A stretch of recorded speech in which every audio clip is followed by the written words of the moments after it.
Hello and welcome to 90 Production Films and Music. I am Dikshant and this is Inside a Movie. अगर आप इस channel पर नए आए हैं तो चैनल को सब्सक्राइब करना और बेल आइकन दबाना मत भूलना। इस वीडियो में हम बात करेंगे 1988 की film time of the gypsies के बारे में, जो कहानी है एक रोमानी लड़के पिरहान की, जिसके पास कुछ जादुई शक्तियां हैं और उसके परिवार के भोलेपन का फायदा उठाकर उसे एक क्राइम का हिस्सा बना दिया जाता है। युगोस्लाविया के एक इलाके में कुछ जिप्सीज रहते हैं जो उस देश में तो रहते हैं पर उस देश का हिस्सा नहीं है। वो लोग युगोस्लाविया के आम नागरिकों से अलग हैं। कुछ लोग वहाँ अपनी शादी के दिन मातम मना रहे थे तो कुछ जुआ खेलकर अपने पैसे बर्बाद कर रहे थे। उन गांव वालों में से एक है पिरहान, जो अपनी बीमार बहन दानिरा, अपनी नानी खतीजा और मामा मेजान के साथ रहता है। खतीजा पिरहान से बहुत प्यार करती है और इस बात से मेजान बिल्कुल खुश नहीं है, क्योंकि सब कुछ पिरहान को दे दिया जाता है। मेजान की वजह से एक लड़की प्रेग्नेंट हो गई और जब उस लड़की की माँ उसे लेकर उनके घर आई तो एक तरफ जहाँ पिरहान की नानी ये कह रही थी कि उनके बेटे ने कोई जबरदस्ती नहीं की है, तो दूसरी तरफ मेजान अपनी ही दुनिया में गुम था। खतीजा के पास लोग इलाज के लिए आया करते हैं क्योंकि उसके पास कुछ जादुई शक्तियां हैं जिनसे वो बीमारियां ठीक करती है, और पिरहान को भी कुछ शक्तियां विरासत में मिली है। पिरहान आजरा नाम की एक लड़की को पसंद करता है। आजरा भी उसे पसंद करती है, पर पिरहान का ज्यादा ध्यान काम पर रहता है। उसका ध्यान अपनी तरफ खींचने के लिए आजरा उसे एक फिल्म दिखाने ले गई और उस फिल्म का असर उस पर हो गया। उस रात पिरहान ने बताया कि वो बिना छुए चीजों को हिला सकता है और उसकी ये शक्ति देखकर वहाँ मौजूद एक शराबी डर गया।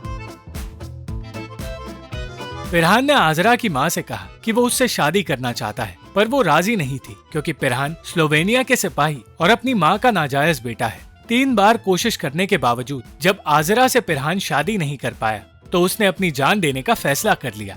वहाँ से कुछ ही दूर वो शराबी अपनी परछाई पकड़ने की कोशिश कर रहा था और जैसे ही पिरहान फांसी लगाने की कोशिश करने लगा, पिरहान का टर्की उस शराबी के पास पहुंचा और उसे लेकर वो पिरहान के पास आया। उस शराबी जाबित ने किसी तरह उसे बचा लिया और पिरहान को उसके घर लेकर आया। पिरहान को उसकी इस हरकत के लिए डांटने के बाद खतीजा और जाबित ने उसे उसका अकॉर्डियन बजाने के लिए कहा, जिससे हर किसी को बेहतर महसूस होने लगा और माहौल और बेहतर बनाने का काम मेजान ने किया। खतीजा और जाबित एक दूसरे को पसंद करते थे और उन्हें एक साथ देखकर पिरहान सोचने लगा कि उसकी माँ आखिर कैसी थी। खतीजा ने उस रात बताया कि पिरहान की माँ खूबसूरत थी, पर वो बीमार हो गई और दानिरा को जन्म देते हुए उनकी मौत हो गई। अगले दिन गाँव में सेंट जॉर्जेस डे मनाया जा रहा था और इस जश्न में आजरा और पिरहान भी शामिल थे और इसी जश्न के दौरान वो दोनों एक दूसरे के करीब आए। कुछ दिनों बाद अहमद नाम का एक रईस आदमी गांव लौट कर आया और हर कोई उससे मिलने आने लगा। पिरहान फिर से आजरा का हाथ मांगने उसकी माँ के पास गया, पर उसे फिर से नाकामयाबी मिली। उनकी बातों के बीच खतीजा आ गई और क्योंकि खतीजा की इज्जत की जाती है, उसके आते ही आजरा की माँ चुप हो गई। पर खतीजा के कहने पर भी जब वो नहीं मानी तो गुस्से में खतीजा ने कह दिया कि वो उसे शराब दे देगी। दूसरी तरफ मेजान अहमद के भाइयों के साथ जुआ खेलने लगा और वो इतने पैसे हार गया कि उसे एक एक कर अपने सारे कपड़े तक खो देने पड़े। वो उनके कर्ज में डूब गया और अपनी माँ से मदद मांगने लगा। उसने कहा कि वो लोग अपराधी है और अगर उसने पैसे नहीं लौटाए तो वो उसे मार देंगे। खतीजा ने समझाया कि उनके पास कोई पैसे नहीं है और गुस्से में मेजान फिर से पागलों जैसी हरकत करने लगा। उसने घर की छत पर रस्सी बांधकर उस रस्सी को अपनी गाड़ी से बांध लिया और अपने ही घर की दीवारों को उखाड़ दिया।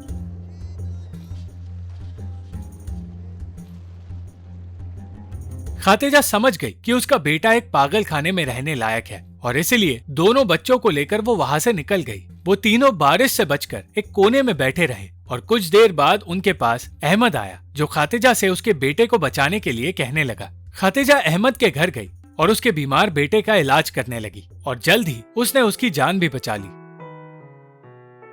अगली सुबह अहमद उन तीनों को लेकर उनके घर वापस आया, जहां उन्होंने देखा कि अहमद के भाइयों ने मेजान की हालत खराब कर दी थी। इस बात के लिए अहमद ने उनसे माफी मांगी और कहा कि वो उनका सारा कर्ज माफ कर देगा। पिरहान को पता चला कि मेजान ने उसके टर्की को पका दिया था और गुस्से में वो मेजान को बुरी तरह पीटने लगा। मेजान को अपने किए का कोई पछतावा नहीं था और वो पिरहान को धमकाने लगा। अहमद अपने बेटे को बचाने के लिए खतीजा का शुक्रिया अदा करना चाहता था और इसके लिए उसने वादा किया कि वो दानिरा का इलाज करवाएगा। वो उसे लेकर शहर जाने वाला था, पर पिरहान ने कहा कि वो अपनी बहन के साथ जाएगा। खतीजा ने उस वक्त अहमद को बताया कि पिरहान में भी थोड़ी बहुत शक्तियां हैं और जब उसने अपनी आंखों से उन शक्तियों को देखा तो वो पिरहान को अपने साथ ले जाने के लिए मान गया।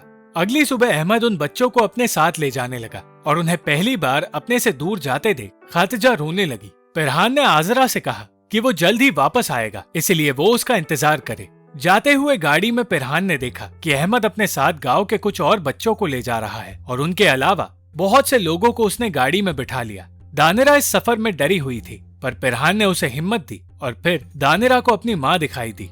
सफर पूरा करते ही अहमद उन दोनों को हॉस्पिटल ले गया और दानिरा का इलाज शुरू हुआ, पर पिरहान के लाख कहने के बावजूद उसे दानिरा के साथ रहने नहीं दिया गया। और क्योंकि दानिरा को हॉस्पिटल में एडमिट किया जा रहा था, पिरहान को वहाँ से जाना पड़ा। अहमद ने उससे कहा कि वो उसके साथ इटली चले, जहाँ वो पैसे कमा पाएगा, पर ऐसा करने के लिए उसे दानिरा से किया साथ रहने का वादा तोड़ना पड़ा।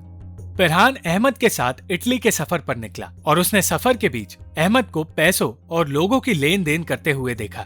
इतना ही नहीं, अहमद और उसके भाई एक लड़की से जबरदस्ती प्रोस्टिट्यूशन करवा रहे थे और गांव से खरीद कर लाए बच्चों से भीख मांगने का काम करवाया जा रहा था। एक दिन अहमद ने कहा कि पिरहान को भी पैसों की जरूरत है, इसलिए उसे भी कोई काम करना पड़ेगा, चाहे वो काम बुरा ही क्यों ना हो।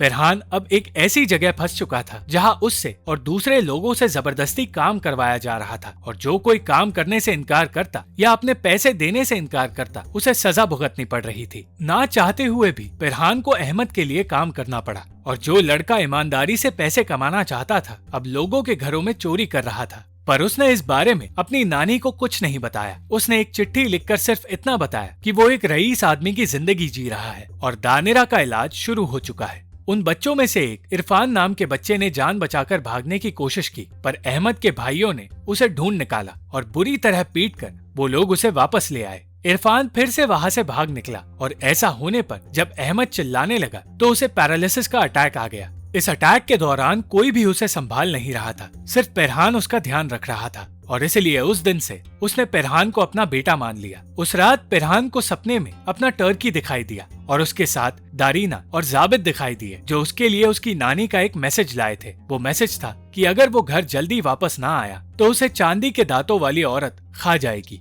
पिरहान अपने उस सपने में खोया हुआ था कि तभी अचानक कुछ पुलिस वाले वहां आए और उन सबको गिरफ्तार करने लगे। किसी तरह उनसे छिपकर पिरहान ने अपने पास कुछ गहने रख लिए। ऐसा करने पर अहमद ने उसे शाबाशी दी। अहमद को पता चला कि उसके अपने भाई सद्दाम ने उसे धोखा दिया है, इसलिए उसने अब पिरहान को उस गैंग का बॉस बना दिया। अब जो काम सद्दाम किया करता था वो पिरहान करने लगा और हर कमाई में से कुछ हिस्सा वो अपने पास छुपाने लगा, जिसके बारे में किसी को नहीं पता।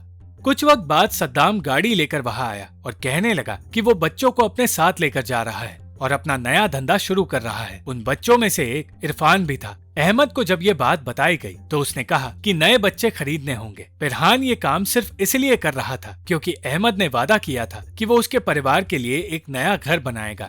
अहमद के कहने पर पिरहान अगले ही दिन अपने गांव वापस गया और वहां पहुंचते ही वो आजरा के घर गया। उसने आजरा की माँ को पैसे दिखाए, जिसके बाद वो उससे प्यार से बात करने लगी। पर फिर पिरहान को पता चला कि आजरा प्रेग्नेंट है। पिरहान ये मानने को तैयार नहीं था कि वो बच्चा उसका है और आजरा की माँ ने ये कह दिया कि शायद वो बच्चा मेजान का है। ये सुनकर गुस्से में वो पूरे दिन शराब पीता रहा और जाबित के रोकने पर भी वो नहीं रुका। उसे इस हाल में देखकर खातिजा और आजरा को बिल्कुल अच्छा नहीं लगा। पिरहान की बातें सुनकर खातिजा और परेशान हो गई, क्योंकि उसे समझ आया कि कमाए हुए पैसे ईमानदारी के नहीं हैं और अपने बदले हुए पिरहान से वो ये कहकर चली गई कि वो उसके साथ कभी नहीं रह सकती। पिरहान ये भी नहीं समझ पा रहा था कि वो ऐसी हरकतें करके खुद को खत्म कर रहा है। कुछ दिनों बाद पिरहान ने आजरा से शादी कर ली और गाँव के लोग इस शादी के जश्न में शामिल हुए। पर इस शादी में सिर्फ मेजान खुश नहीं था। पिरहान ने शादी तो की, पर उसके दिमाग में कुछ ऐसा था जिसे सुनकर आजरा और उसके परिवार वाले पूरी तरह परेशान हो गए। उसके दिमाग में ये था कि वो बच्चा उसका है ही नहीं और इसलिए उसने आजरा के बच्चे को बेचने का प्लान बनाया और इसी शर्त पे उसने आजरा से शादी करने के लिए हामी भरी। कुछ वक्त बाद जब पिरहान टहलने गया तो उसे पता चला कि अहमद ने झूठा वादा किया था और वो पिरहान के लिए कोई घर नहीं बनवा रहा। आजरा सालों से इस दिन का इंतजार कर रही थी, पर शादी के बाद से ही पिरहान ने उसे धुतकारना शुरू कर दिया। अगली सुबह पिरहान आजरा को लेकर गांव से निकला और इटली की ओर रवाना हुआ। वो अपने साथ कुछ बच्चों को भी ले जा रहा था और उन्हें संभालने का काम आजरा ने किया। इटली पहुंचने पर आजरा बार बार उसे समझाती रही कि वो बच्चा उसी का है, पर पिरहान ने उसकी एक नहीं सुनी। उस रात पिरहान ने अहमद से उसके कहे झूठ के बारे में पूछा तो उसने कहा कि घर बनवाने का काम सद्दाम का था, पर वो सारे पैसे लेकर भाग गया उसने ये भी कहा कि उसे शक है कि उसका बेटा भी उसका नहीं, सद्दाम का है, और इसलिए उसकी और पिरहान की किस्मत एक जैसी है। और ये बात पिरहान के दिमाग में बैठ गई। अचानक आजरा उस जगह से दूर जाने लगी, और जब पिरहान को पता चला कि आजरा वहाँ नहीं है तो वो उसे ढूंढने निकल पड़ा। वहाँ से थोड़ी दूर उसे आजरा नजर आई, जो लेबर पेन की वजह से गिर गई थी, और अपनी शक्तियों का इस्तेमाल करके पिरहान ने आजरा के बेटे की डिलीवरी की। पिरहान उस वक्त खुश तो हुआ, पर फिर आजरा की मौत हो गई, और इस तरह पिरहान को अपने पापों की सजा मिल गई। जब उसे सारा खजाना मिला था तो उसने लोगों पर भरोसा करना बंद कर दिया, और उसने अपनी आजरा पर भी भरोसा नहीं किया, और आज उसी के कर्मों की वजह से उससे उसका सब कुछ छिन गया, और अब भरोसा करने के लिए उसके पास कोई भी नहीं बचा। एक चिट्ठी में उसने अपनी नानी से माफी मांगी, क्योंकि उसे उसकी जिंदगी का सबसे बड़ा धोखा मिला है। जब वो दानिरा से मिलने उसके हॉस्पिटल गया तो उसे पता चला कि दानिरा का कभी इलाज हो ही नहीं रहा था। अहमद ने कभी उसे हॉस्पिटल में भर्ती ही नहीं करवाया, और वो उससे भीख मांगने का काम करवा रहा था। पिरहान को ये भी पता चला कि अहमद फिर से अपने भाइयों के पास चला गया, और किसी को नहीं पता अब वो कहाँ है, और ना ही किसी को ये पता है कि दानिरा कहाँ है। वो दुनिया भर में दानिरा और अहमद को ढूंढता रहा, पर 4 साल गुजरने के बाद भी वो उन दोनों को ढूंढ नहीं पाया। पर फिर एक दिन रोम में उसने अहमद की गाड़ी देखी, और उस गाड़ी का पीछा करने पर उसे आखिरकार उसकी बहन दानिरा मिल ही गई।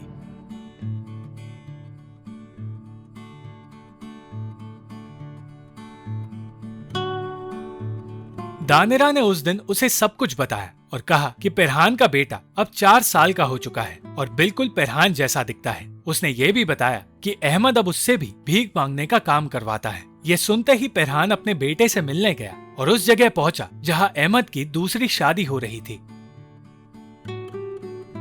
पिरहान अपने बेटे से नजरें ही नहीं मिला पाया, पर फिर उसने बताया कि उसका भी नाम पिरहान है, और उसकी आंखों में देखने पर पिरहान समझ गया कि वो उसी का बेटा है। इससे पहले कि अहमद उन्हें देख पाता, पिरहान दानिरा और अपने बेटे को लेकर वहां से निकल गया। वो उन बच्चों को खातेजा के पास भेज रहा था और उसने वादा किया कि वो भी जल्द ही उनके पास आ जाएगा। पर अचानक पिरहान का बेटा रोने लगा और कहने लगा कि वो जानता है पिरहान लौटकर कभी नहीं आएगा। पिरहान ने कहा कि वो उसके लिए एक अकॉर्डियन लेकर जरूर आएगा, और फिर वो अहमद के पास गया जहां उसे काम करते हुए इरफान दिखा। शादी के बीच पिरहान अहमद के पास गया और कहने लगा कि वो वापस उसके लिए काम करना चाहता है, पर अहमद उसके इरादों से अनजान था। कुछ वक्त बाद अपनी शक्तियों का इस्तेमाल करके उसने अहमद का कत्ल कर दिया और वहां से निकलकर उसने अहमद के एक और भाई का खून भी कर दिया। पर अचानक सद्दाम ने उस पर गोली चला दी। जैसे ही इरफान उसे बचाकर ले जाने लगा, उनका पीछा अहमद की नई पत्नी ने किया, और इससे पहले कि पिरहान ट्रेन में वहां से भाग निकलता, उस औरत ने पिरहान को गोली मार दी।